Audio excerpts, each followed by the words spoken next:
Hi, I'm Steve Clemons, and I have a question, and I've been asking every year since 2010. Why can't the United States end its war in Afghanistan? Let's get to the bottom line.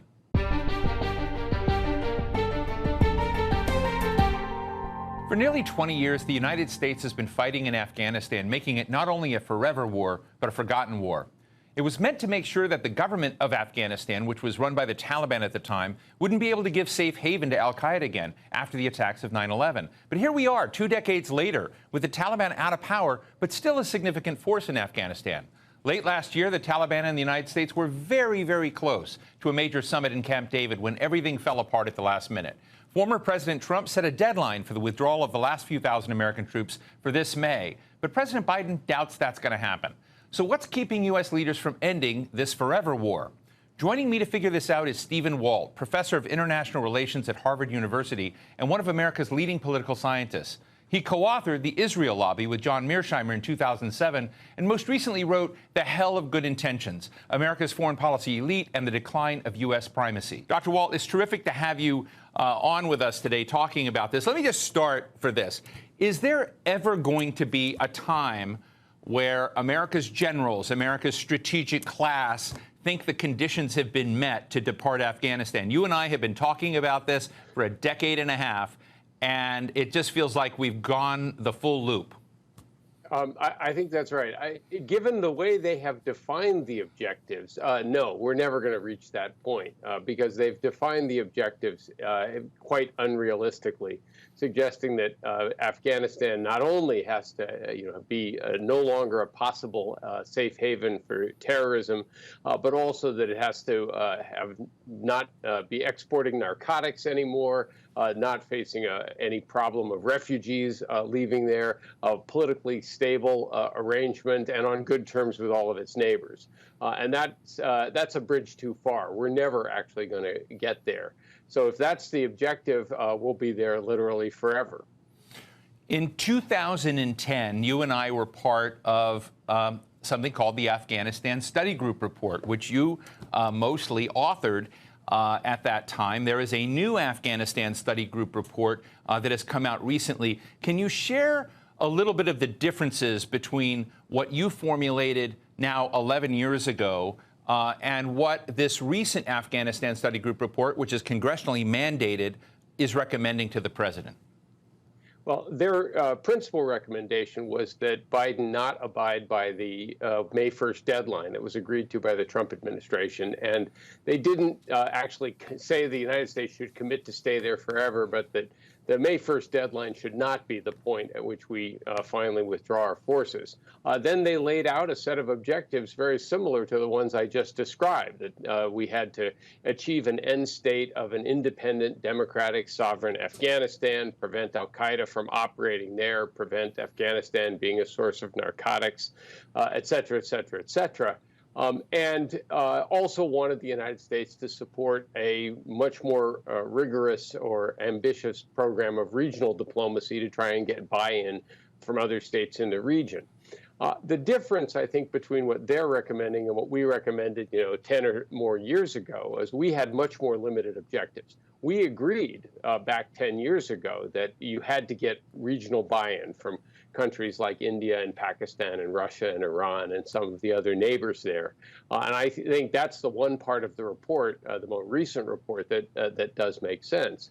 But we had much more modest objectives, recognizing that America's vital interests didn't depend on doing a lot of social engineering in Afghanistan, that our vital interest was primarily making sure that Afghanistan was not an existential threat as a haven for terrorists. And that, fortunately, is relatively easy to achieve and does not require a lengthy U.S. presence.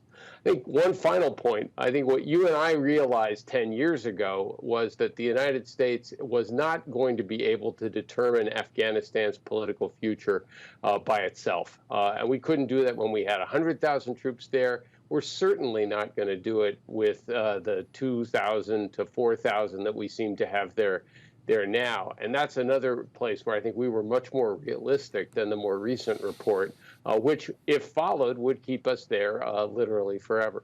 Stephen, as I described in the beginning, our original goal, our original strategic objective was to attack the party that attacked the United States in 9/11 and to remove from power the Taliban because they had enabled al-Qaeda and protected them and given them home refuge there. And so one of the moving pieces of this shell game has been whether the Taliban is trustable, whether it is al-Qaeda or not al-Qaeda. And I have to tell you, over the nearly 20 years of this, I've heard it all, that they are distinct and separate, or that, from folks like H.R. McMaster, who previously advised President Trump, that they are indistinguishable and that we may be setting ourselves up again when we leave Afghanistan for the Taliban to repeat history. What are your thoughts on that distinction between al-Qaeda and ongoing terrorist groups attacking the United States and the Taliban as political players inside Afghanistan? Right. Well, the Taliban do represent a substantial fraction of the Afghan population. They do have some degree of popular support. It's not simply an isolated group of extremists with no base in the community. The Pashtun community is a large part of the Afghan population. But I think almost all the people who've studied this understand that the Taliban have primarily a local agenda. They have various values and principles that we might not agree with, but they don't want to spread them all over the world. They certainly don't want to bring them here. They're not in the business of exporting jihad elsewhere. It's very different from al-Qaeda, which, of course, had a very ambitious global agenda, very different from groups like ISIS, which are now present in small parts and are to some degree at odds with al-Qaeda. So I think it's very clear to understand that, or it's very important to understand that the Taliban are not the same as al-Qaeda. The other thing to remember is the situation is fundamentally altered from what it was in 2001, 2002. First of all, the United States is much better prepared to address terrorist dangers. We're much better protected here at home than we were before 9/11. Second, al-Qaeda has morphed and spread into lots of different places. It no longer needs Afghanistan as its only potential safe haven. And of course, some of these groups are at odds with each other. Americans should not be particularly upset if the Taliban and al-Qaeda and ISIS are to some degree fighting each other in a distant land. And then finally, the United States would not just sit back and do nothing if we saw al-Qaeda reconstituting itself in Afghanistan, starting to build training camps the way it had under bin Laden. We didn't do anything about that, even though we knew those camps existed pre-9/11.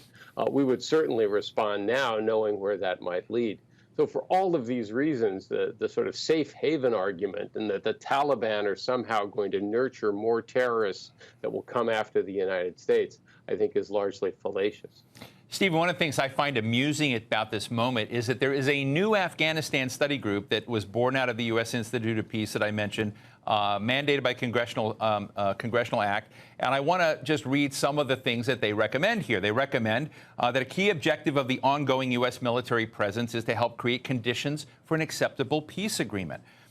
They suggest that support for institutions of the Afghanistan state, including security institutions, bringing in Afghan partners is important. Continued support for courageous members of Afghan civil society. A re-emphasis on diplomacy and negotiation. The harnessing and coordination of international support for a post-agreement Afghan state. My question is, you're a professor. Where was the State Department and the Pentagon over the last 20 years? Haven't these largely been the same goals for 20 years? Do they ever get a failing grade? No, unfortunately, that's all too true in different aspects of American foreign policy. And I think the most depressing thing about the most recent Afghanistan Study Group report is how it essentially repeats the justifications that President Obama used in 2009 when he sent more troops. They're not calling for more troops. They're just calling for leaving the ones there that we've got. It's the same justification that Donald Trump used in 2017 when he ordered a small surge of troops there. So in that sense, the arguments haven't changed at all. And the second argument that, again, we've heard now for 20 years or so is that the United States, on the one hand, has to show its credibility and reassure the Afghans that we'll stay there until the job is done. And at the same time, we also have to pressure the Afghan government to reform, because without reform, we'll never succeed. These two objectives are in fundamental tension, right? You can't tell the Afghan government that we'll be there no matter what, and at the same time pressure them to fix things so that we might not have to be there. It's a completely contradictory set of incentives. And of course, the history of our involvement there has been constant pressure on first the Karzai government and then its successors to get their act together so that they can actually handle the Taliban with minimal assistance. And after 20 years, that has never happened. To believe now that somehow in the next 4 months, 6 months, year, or 4 years, we're suddenly going to get a magical change of the circumstances in Afghanistan itself, such that the United States isn't basically propping up the Afghan government, I think is, again, completely unrealistic. I want to say something publicly right now that I have not said previously. And I want to tell our audience that the report that Stephen Walt was a part of, that helped principally author, was called A New Way Forward. The Afghanistan Study Group report. You can Google it online. It is different than the one that just came out. But on the day that came out, then Vice President Joe Biden called my cell phone, and there he was on the line and said, Steve, if I could sign up on that report, if I could be one of the signers, but I'm vice president, I would do it because I agree with every word in your report. Now that vice president is president of the United States. And we see a bit of a replay of history where President Obama, faced with some of the same challenges at that time, was encouraged not only to leave troops in, but to increase dramatically the number of troops that were deployed there. What do you think are the issues around Biden right now, even though I think you and I both know he's been an advocate for departing? Right. I think, first of all, he is facing the same sort of opposition from what some people call the blob, people who are not willing to admit this is a job we simply can't do and shouldn't be trying to do, in part because, of course, it's a huge distraction from some other strategic priorities that we have. But I think we're also dealing here with a familiar problem. We've seen this in other interventions. We certainly saw this in Vietnam, and that's that people do recognize that once the United States is gone, bad things may happen. The situation could easily get worse. You could have a resumption of the kind of civil war and warlordism we had in earlier periods. It's possible that you'll see some small uptick in terrorism. It's certainly possible that the condition of women in Afghanistan will get worse. And someone like Joe Biden understands that, too. It might be in our interest to do so, and ultimately staying isn't going to change any of those circumstances.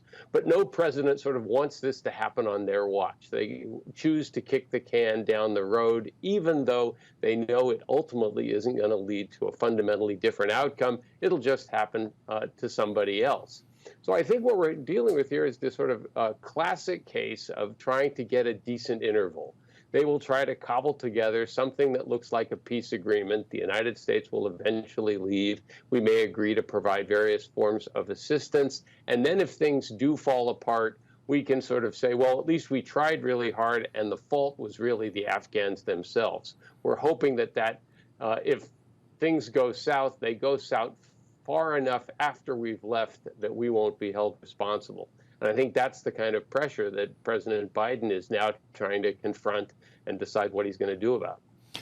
Now, I have read the hell of good intentions and would love you to talk a little bit about the strategic context for some of the choices America tends to make over and over and over again, which is to try to go into countries like Afghanistan, but there are many others, and think that it can fix the Rubik's Cube of the problems there, when in fact what's going on is you both have a civil war, or a couple of civil wars. On top of that, proxy conflicts. We haven't talked about Pakistan and India today, but it's almost impossible to think of any resolution in Afghanistan without thinking about the broader players that each are prodding each other, and with China out there that sees something like Afghanistan as a trap for American power.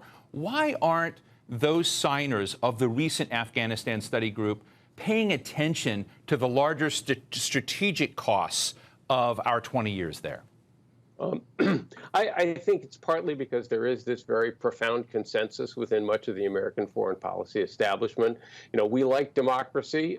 We think it's the way of the future. We still believe that the world is, the long arc of history leads towards something like every country being a good liberal democracy. And it's very hard to resist the temptation to believe that if we go in and give some foreign country the opportunity to build a democratic society, that they won't seize that opportunity, and with a little bit of help, we can spread the American gospel to some other country as well. So I think that's a very profound, almost muscle memory, reflex action within the body politic here in the United States.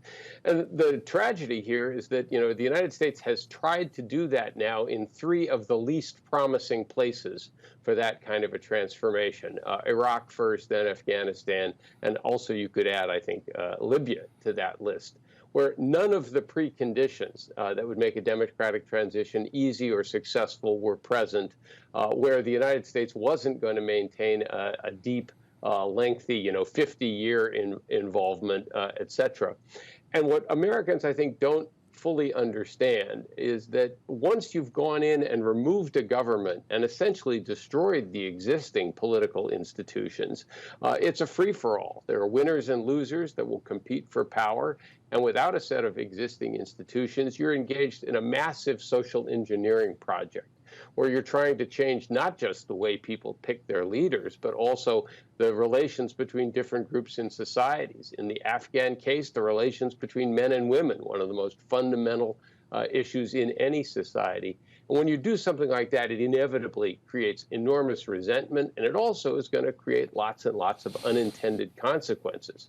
Now, because the United States is so powerful and so secure over here in the Western Hemisphere, we can do projects like that in a place like Afghanistan for a long time without people here at home really feeling the pinch. But of course, it has been costing us billions of dollars, and we do have other priorities. And just look at the amount of time this is going to take up on Joe Biden's agenda when he's still got to deal with China, with a pandemic, with our relations with other allies, and lots of other problems. It's one of the many reasons why the sooner the United States can be gone from Afghanistan, the better.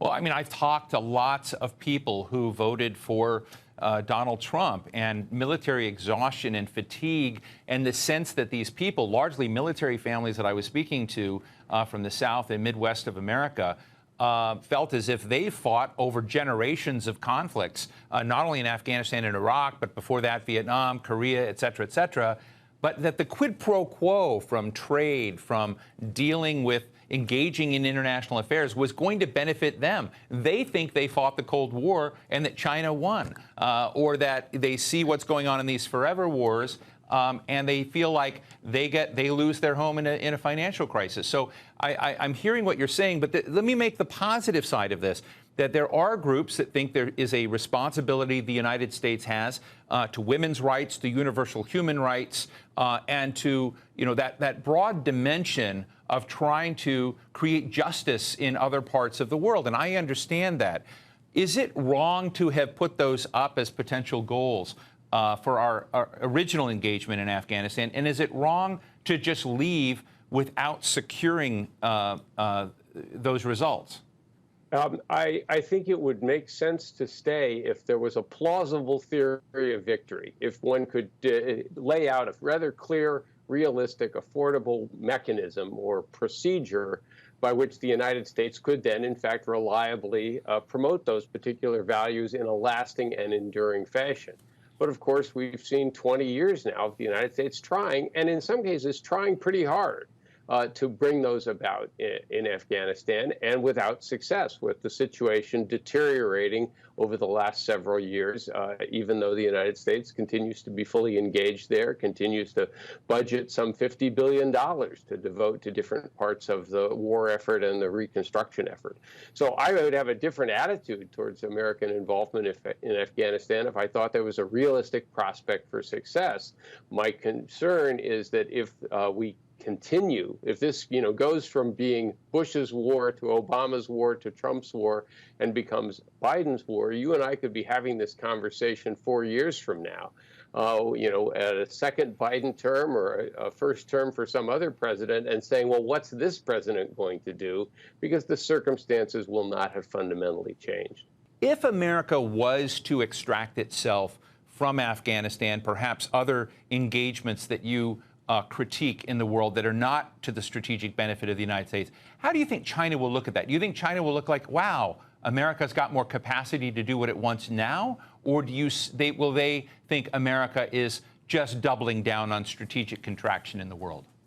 I don't think the Chinese would be upset if we stayed there for another 4 or 5 years. I think strategists in Beijing must have been overjoyed over the last 20 or 25 years to watch the United States pour enormous amounts of resources, somewhere upwards of $5 trillion into conflicts in the greater Middle East. Meanwhile, China was building, world-class infrastructure, being better at 5G technology than the United States, et cetera, staying out of trouble in a variety of ways. So I think a strategist in Beijing is hoping that Biden will continue to, this endless Sisyphean struggle in Afghanistan and not, cut American losses, reduce our commitment there, reduce this distraction, and focus much more on what is far more important for American security and I think ultimately the well-being of people around the world, which is to compete more effectively with China, primarily in Asia, but also in some other places as well. I'd love to, just as we finish up the show, Steve, to get any other strategic counsel that you would give the President of the United States in this moment of doubt about American power in the world, basically concern among allies that will be with them in their dark days, and what you think, the really tough challenges are that we have ahead. If you had 5 minutes with Joe Biden, but do it in 1.5, what would those be? I would actually tell Biden that so far he's done most things right. He understood, I think, that the first thing to do was to get the United States past the pandemic, get as many people vaccinated as rapidly as possible. The second thing he needed to do was to get the American economy going again in a variety of ways. And I think the combination of the rescue package that's already been passed and the infrastructure plan they're working on is going to do exactly that. Get the American economy going and, more importantly, invest in things that will make the United States increasingly productive over time and increasingly competitive in all of the places, all of the industries that are going to drive things for the rest of the 21st century. And that includes, by the way, I think, green technology. Notice this is one of these great places where we can do something that's actually good for the United States, make Americans more productive, make Americans wealthier, but it also ultimately will help in terms of geopolitical competition with countries like China as well. That's ultimately going to be driven by which of these two giant superpowers is able to control the commanding heights of technology. And the United States isn't going to dominate across the board. We just don't want to be in a position where we're second across the board. So I think Biden's instincts have been terrific so far. My concern is, like some of his predecessors, he will end up getting nibbled to death by small distractions in other places that ultimately don't matter very much. Stephen Walt, professor of international relations at Harvard University and principal author of A New Way Forward, the original Afghanistan Study Group report. Thanks so much for sharing your thoughts with us today. Great to talk with you, Steve. So what's the bottom line? President Biden basically has two choices. Choice number one is stay in Afghanistan with nothing really changing on the ground and just kick the can down the road for the next president to deal with. Don't forget, Joe Biden wanted to end this war in 2009, and he ran last year saying he wanted to end it. And how about that $50 billion that the United States spends every year on this war? To put it in perspective, the entire gross domestic product, the GDP of Afghanistan, is just $19 billion. Okay, so what's choice number two? Biden can just call it quits, like former President Trump was about to do, regardless of whether that leads to a collapse of the government or the takeover by the Taliban or more civil war in the country and more humiliation for the United States for withdrawing from the country without making it safe or stable. Comparisons with the Soviet Union withdrawing 30 years ago, humiliated, will be made. So any way you look at it, there's really no happy scenario for the long-suffering people of Afghanistan. But the U.S. must decide why it's still there and move beyond the blur of inertia to deciding a clear course. any clear course. And that's the bottom line.